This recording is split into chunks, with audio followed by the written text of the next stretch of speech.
आज आपण बनवणार आहोत सगळ्यांच्याच आवडीचा गावरान पद्धतीचा झणझणीत मिरचीचा ठेचा। हा ठेचा बनवण्यासाठी इथे मी 100 ग्रॅम पोपटी रंगाच्या मिरच्या घेतल्या आहेत। लसणीच्या 20 ते 30 पाकळ्या घ्यायच्या आहेत। 2 लहान चमचे तेल घ्यायचे, एक मोठा चमचा जिरे घेऊन थोडीशी कोथिंबीर घ्यायची आहे आणि मीठ हे चवीनुसार घ्यायचे। या मिरच्या एका कढईमध्ये तेल न घालता चांगल्या भाजून घ्यायच्या आहेत। जर का तेल घालून मिरच्या भाजल्या तर त्या अंगावर उडण्याची शक्यता असते।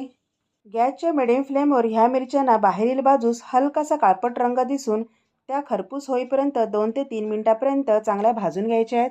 मिरच्या चांगल्या भाजल्यावर यामध्ये तेल घालून जिरे घालायचे, नंतर लसणीच्या पाकळ्या घालून घ्यायच्या आहेत। आता हे सर्व व्यवस्थित मिक्स करून पुन्हा चांगलं भाजून घ्यायचे। वरून चवीनुसार मीठ घालून थोडीशी कोथिंबीर घालून घ्यायची आहे। मीठ सुद्धा यामध्ये चांगलं मिक्स करून घ्यायचे। आता हे सर्व थंड झाल्यावर आपण मिक्सरला फिरून घेऊया। जर का तुम्हाला जास्त तिखट ठेचा आवडत असेल तर तुम्ही डार्क रंगाच्या हिरव्या मिरच्या सुद्धा घेऊ शकता। तर असा हा थोडा जाडसर ठेचा करून घ्यायचा आहे।